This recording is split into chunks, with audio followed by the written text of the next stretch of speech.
Franck Ferrand raconte sur Radio Classique.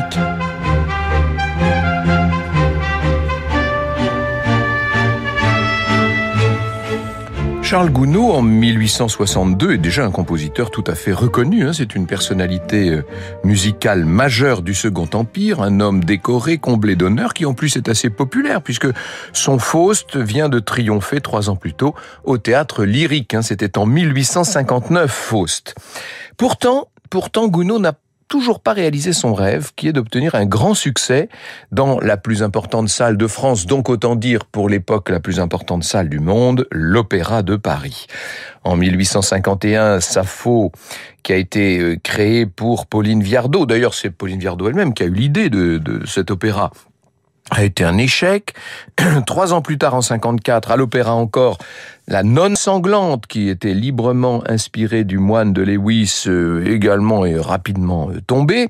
Bref, ces échecs répétés ne sont pas bons pour la santé mentale d'un Gounod surmené, dont le tempérament a tendance à le porter parfois jusqu'aux limites presque d'une espèce de folie.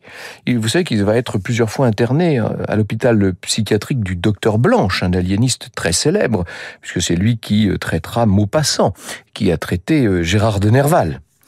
Eh bien, c'est à Nerval, justement, que Gounod va emprunter le sujet de son nouveau projet lyrique, avec lequel il va de nouveau tenter sa chance, donc en 1862, et le projet en question, c'est La Reine de Saba. Il va se conformer vraiment à la forme stricte imposée par le genre du grand opéra, 5 actes avec ballet. Gounod multiplie les scènes grandioses, il peaufine son orchestration, il tente de renouveler le langage musical. Et pourtant, c'est un nouveau four. Quelques mois après le célèbre scandale de Tannhäuser, les critiques colportent l'accusation de wagnérisme contre Gounod. Et à l'époque, ça n'est pas bien vu, croyez-moi, c'est même une insulte pour les milieux bien pensants de la capitale. C'est donc un échec, cuisant échec. Gounod va en appeler de nouveau Docteur Blanche avant d'opter pour une sorte de cure de jouvence qu'il va faire en Italie. C'est Berlioz lui-même qui dira « Il n'y a rien dans la partition, absolument rien. Comment soutenir ce qui n'a ni os ni muscle ?» C'est dur de la part de Berlioz. Et les critiques sont également cruelles, avec un livret considéré comme intéressant peut-être, mais insuffisant. Pourtant, quel sujet fascinant, quel sujet idéal pour le grand opéra que celui de la Reine de Saba. L'intrigue suit de près un conte extrait du Voyage en Orient de Gérard de Nerval. Histoire de la Reine du matin et de Soliman, prince des génies. C'est le titre qu'a donné Nerval. Je cite. En un mot, maître, la reine du Midi, la princesse d'Yémen, la divine Balkis entre aujourd'hui même à Solim. Les étoiles du ciel sont moins nombreuses que les guerriers qui suivent cette reine. Derrière elle apparaissent 60 éléphants blancs, chargés de tours où brillent l'or et la soie.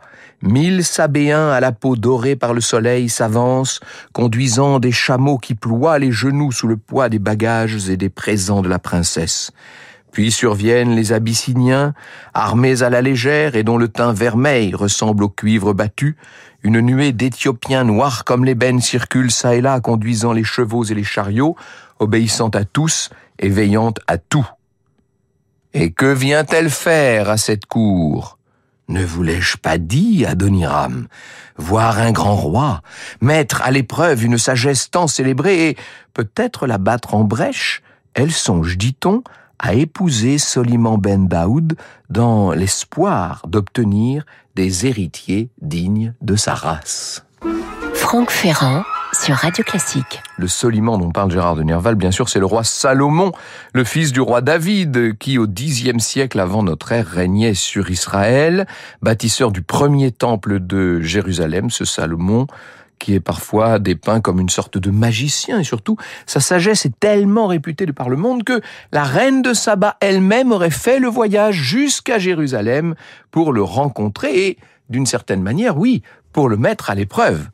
La souveraine de Saba aurait régné sur un royaume qui s'étendait du Yémen au nord de l'Éthiopie, du Yémen jusqu'en Érythrée. Différents noms lui sont attribués. En Éthiopie, on l'appelle Makeda, Balkama au Yémen, Balkis donc dans le Coran, dans la Bible Séba ou reine du Midi. Si l'on s'en tient à la Bible, une reine sans nom en provenance de Saba se serait un jour rendue à Jérusalem accompagnée d'une grande suite avec des chameaux portant des épices et beaucoup d'or et de pierres précieuses. C'est dans le livre des rois. Il n'y eut jamais d'aromates comme ceux que la reine de Saba donna au roi Salomon, lit-on également dans les chroniques. Durant sa visite, la reine pose au roi un certain nombre d'énigmes auxquelles le roi répond avec une sorte de facilité. Ils vont échanger des cadeaux, après quoi elle retournera dans son pays, éblouie non seulement par la gloire et le faste de cette cour, mais par la sagesse et la puissance de Salomon. Ta sagesse et ta prospérité dépassent tout ce que j'avais entendu dire, dira la reine de Saba. Vous écoutez Radio Classique. Alors, ce qu'il y a d'extraordinaire dans cette rencontre entre le roi Salomon et cette reine arrivée avec son extraordinaire cortège, c'est que, avec le temps et au fil des textes, cette espèce de confrontation va s'enrichir de toutes sortes de détails, plus ou moins pittoresques, selon la tradition rabbinique. C'est notamment dans le livre d'Esther, en partie reprise par le Coran. C'est Salomon lui-même qui a convoqué la reine. Le roi dispose d'une armée composée d'humains, de génies, d'animaux et d'oiseaux. Quand je dis de génies, c'est les fameux djinns, vous savez. Un de ses chargés de mission, l'oiseau Hup, va l'informer un jour que le royaume de Saba est le seul dont le peuple ne fasse pas partie de ses sujets. Et une reine mystérieuse gouvernerait cette espèce de pays étrange et d'une richesse inouïe. Elle y rend un culte aux astres célestes. Elle idolâtre le soleil. Oh, tout ça est un peu suspect, bien sûr. Salomon renvoie alors l'oiseau avec une lettre attachée à son aile. Et la lettre en question ordonne à la reine de venir à lui pour lui rendre hommage en tant que sujet. Et en réponse, la reine lui envoie tous les bateaux de la mer chargés de cadeaux et de 6000 jeunes gens de taille égale, tous nés à la même heure et habillés de vêtements pourpres. Ça, c'est pour montrer à peu près de quel bois elle se chauffe, si je puis dire. Et ils portent avec eux, tous ces jeunes gens, une lettre déclarant que la reine arrivera elle-même à Jérusalem 3 jours plus tard, quand le voyage, normalement, doit prendre 7 jours. Vous voyez qu'elle est même capable d'aller plus vite que tout le monde. Et ensuite, elle va donc poser plusieurs énigmes à Salomon pour tester sa sagesse. Et finalement, c'est elle qui se convertira au monothéisme. Cette reine n'a pas toujours bonne réputation, disons-le. Selon certains des mythes juifs et arabes, les génies auraient soufflé au roi que la reine était peut-être un démon, ou bien elle-même une espèce de femme mi-humaine, mi-démon, une djinn. Et il lui conseille de vérifier qu'elle n'a pas des jambes de chèvre qui se termineraient par des sabots. Vous me voyez venir. Salomon a l'idée d'un subterfuge. Il va recevoir la reine dans son palais splendide dont le sol est poli comme un véritable miroir. La reine confond alors le sol avec de l'eau, elle soulève le bas de sa robe et elle découvre ses jambes. Et ce sont des jambes humaines. Ah, quand même, les jambes en question sont couvertes de poils un peu disgracieux, il faut bien le dire, et Salomon la réprimande. Et il fait préparer par ses parfumeurs une pâte dépilatoire. Vous voyez dans quel genre de détails on entre lorsqu'on parle de cette reine de Saba. La vérité, c'est que Salomon est tombé amoureux de la reine de Saba. Beaucoup de théologiens suggèrent le fait que cette reine pourrait être la fameuse reine du Midi, la narratrice à la peau noire du Cantique des Cantiques, ce livre de la Bible attribué à Salomon et qui est constitué de toute une suite de poèmes assez extraordinaires, qui sont des chants d'amour alternés entre une femme et un homme et qui décrivent un amour extrêmement sensuel, qui exalte la beauté, les relations physiques avec beaucoup d'images érotiques. Tes seins sont comme 2 fans jumeaux d'une gazelle ou ta poitrine comme les raisins mûrs, etc. Et en fait, pour tout vous dire, j'en passe de plus corsés. Les amours de la reine et de Salomon sont surtout évoqués en détail dans le Kebra-Nagast, dans la gloire des rois, un récit du XIVe siècle, récit épique qui rassemble des légendes populaires éthiopiennes et des traditions bibliques, un texte qui aurait eu pour but de légitimer la dynastie régnante en Éthiopie et dont on disait qu'elle descendait donc de Salomon par la reine de Saba.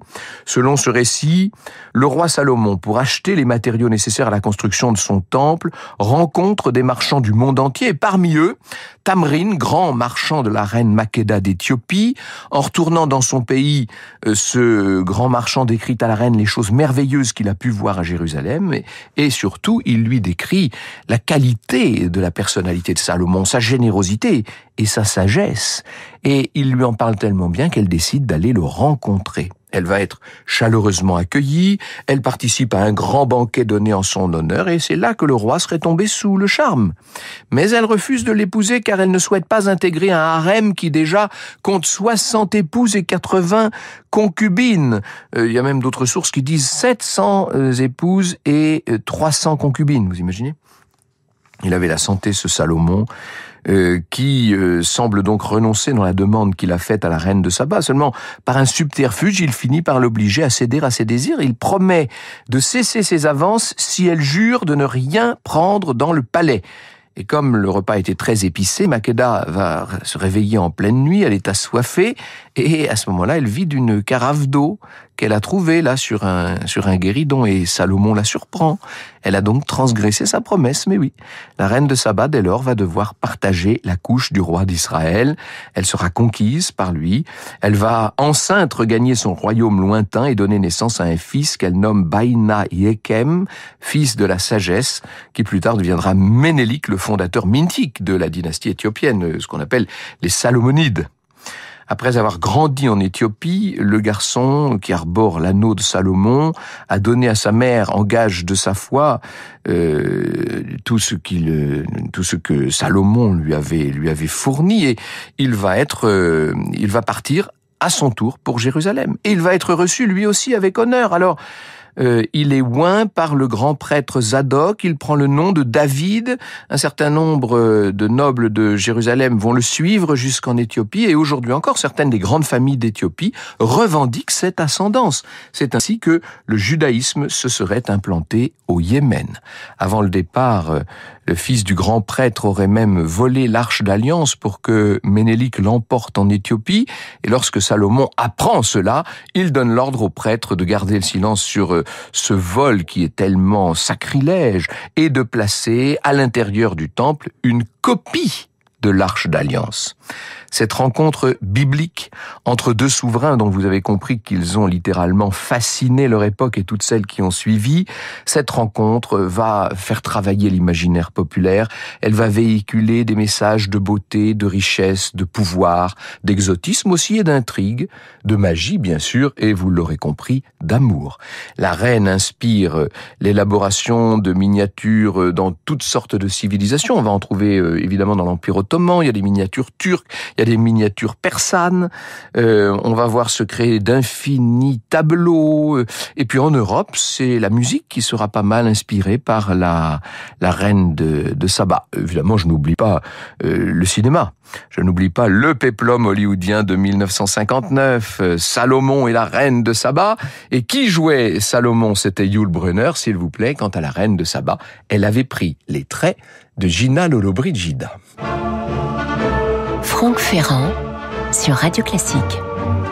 Comme le note Julia Lebrun qui a préparé toute cette émission, le texte de Gérard de Nerval dont vont s'inspirer les librettistes de Gounod. Les librettistes de Gounod, ils sont connus par et grâce à Gounod, c'est Jules Barbier et Michel Carré, bien sûr. Le texte de Nerval propose de l'avenue de la Reine de Saba à Jérusalem une version très romancée, avec tout un arrière-plan qui est issu de légendes maçonniques. Mais oui, puisque dans ce conte, qui déjà en fait est issu d'un projet d'opéra avorté, l'écrivain a introduit le personnage d'Hiram, qu'il appelle Adoniram, et qui est considéré comme le fondateur spirituel de la franc-maçonnerie, à qui Salomon aurait confié la construction du temple de Jérusalem. Et la reine de Saba, Balkis, est fiancée à Salomon, mais lui préfère cet architecte fabuleux à qui tous les ouvriers, mais aussi un certain nombre des djinns qui l'accompagnent, obéissent sans conditions, en se soumettant complètement à ces visions qui sont littéralement transcendantes. Et c'est le sujet même du grand air, plus grand dans son obscurité qu'un roi paré du diadème, il semblait porter en lui-même sa grandeur et sa royauté. Et Balkis et Adoniram vont finalement tomber dans les bras l'un de l'autre. C'est le grand duo d'amour de Gounod. Et la reine réussit à verser dans la coupe de Salomon un narcotique qui lui permet de s'enfuir et de prendre, en tout cas, de prendre la poudre d'escampette. Selon la tradition maçonnique, Adoniram sera assassiné par 3 mauvais compagnons qui voulaient connaître les secrets qu'il avait en vérité hérités des Égyptiens. Il meurt dans les bras de Balkis. Hiram est accueilli dans les cieux par son ancêtre Tubal-Cain pour une vie éternelle, saluée par le cœur des ouvriers. Voilà ce drôle d'opéra dont on ne peut pas vraiment être étonné qu'il n'ait pas été un franc succès. Franck Ferrand sur Radio Classique. Alors vous l'avez entendu tout à l'heure dans la voix de Roberto Alagna, il existe un autre opéra qui n'est pas beaucoup plus connu d'ailleurs que celui de Gounod sur ce thème de la reine de Saba, c'est Die Königin von Saba de Karl Goldmark, œuvre la plus célèbre de ce Hongrois, juif hongrois qui par ailleurs a légué à la postérité pas mal d'œuvres pour orchestre et de la musique de chambre, mais il a fait 6 opéras, et parmi ces opéras, une reine de Saba, créée à Vienne en 1875, avec succès, contrairement à ce qui s'était passé à Paris en 1862 pour Gounod. L'œuvre est restée assez longtemps populaire, on la chantait dans les grands opéras du nord de l'Italie, à Vienne également, un certain nombre de fois. Cette musique évoque la musique traditionnelle de la Hongrie, mais aussi la musique liturgique juive, et l'œuvre offre de grandes scènes avec des chœurs assez extraordinaires qui marquent l'esprit, et puis il y a un très beau duo d'amour également. Le livret en allemand est de Hermann Salomon Mosenthal, et de nouveau, il met en scène cette espèce de triangle amoureux. Alors je vous raconte en 2 mots l'histoire. Assad revient de voyage, il raconte que sur le chemin, il a rencontré une mystérieuse inconnue pour laquelle il a été complètement... il a eu ce qu'on pourrait appeler, nous, un coup de foudre. Il est déjà fiancé à une jeune femme, Zulamit, qui est la fille du grand prêtre, mais il ne veut plus épouser cette jeune fille, évidemment, puisqu'il est tombé complètement amoureux, et voilà que fait son entrée à la cour la reine de Saba. Et Assad reconnaît en elle cette mystérieuse étrangère qui lui avait complètement fait tourner la tête. Et la reine va s'éloigner des festivités qui ont été organisées en son honneur, et elle va retrouver Assad, qu'elle a attiré par un sortilège. C'est ça d'ailleurs, ce que vous avez entendu tout à l'heure, c'est l'air Maggie Schotten que vous avez entendu dans la voix de Roberto Alagna. Et ça va se finir, ce grand air, ça va se finir en duo d'amour. Assad doit quand même se marier avec celle qui lui avait été promise, seulement pendant la cérémonie, il commet un blasphème en faisant référence à la reine comme à une déesse, et immédiatement on l'arrête. La reine ainsi que la jeune fille et conduite vont demander la grâce de ce pauvre homme, de ce pauvre Assad, à Salomon, et il est banni dans le désert, Assad.